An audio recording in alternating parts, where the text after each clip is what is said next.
1971 का युद्ध सिर्फ एक जंग नहीं, बल्कि इतिहास का सबसे बड़ा मोड़ था। पाकिस्तान के अत्याचारों से पूरा पूर्वी पाकिस्तान जल रहा था। लाखों निर्दोष लोगों को मार दिया गया और करोड़ों शरणार्थी भारत आ गए। भारत ने ठान लिया, अब अन्याय खत्म होगा। 3 दिसंबर 1971 को पाकिस्तान ने भारत पर हमला किया, लेकिन जवाब मिला दुगनी ताकत से। भारतीय थलसेना ने सिर्फ 13 दिन में पूरे पूर्वी पाकिस्तान को घेर लिया। वायुसेना ने आकाश से दुश्मन के ठिकाने तबाह कर दिए। नौसेना ने समुद्र में पाकिस्तान की नाकेबंदी कर दी। और फिर आया 16 दिसंबर 1971 का दिन। ढाका के रामना रेसकोर्स मैदान में पाकिस्तानी सेना के जनरल ए के नियाजी ने अपने 90,000 सैनिकों के साथ भारतीय सेना के सामने हथियार डाल दिए। इतिहास गवाह बना, इतना बड़ा सैन्य आत्मसमर्पण दुनिया ने कभी नहीं देखा था। उस दिन जन्म हुआ एक नए राष्ट्र का, बांग्लादेश का, और पूरी दुनिया ने माना भारत सिर्फ लड़ता नहीं, इंसानियत के लिए जीता। 1971 का भारत पाक युद्ध।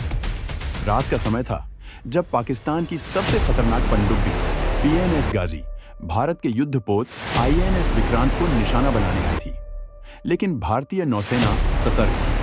विशाखापट्टनम के पास तैनात था हमारा जहाज INS राजपूत। गाजी चुपके से हमला करने की तैयारी कर ही रही थी।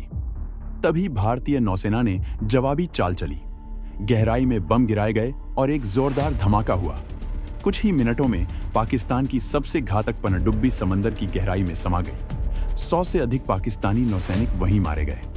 ये थी भारत की पहली बड़ी जीत, जिसने साबित कर दिया भारतीय नौसेना से टकराना आसान नहीं। उस रात समंदर ने देखा तिरंगे की ताकत।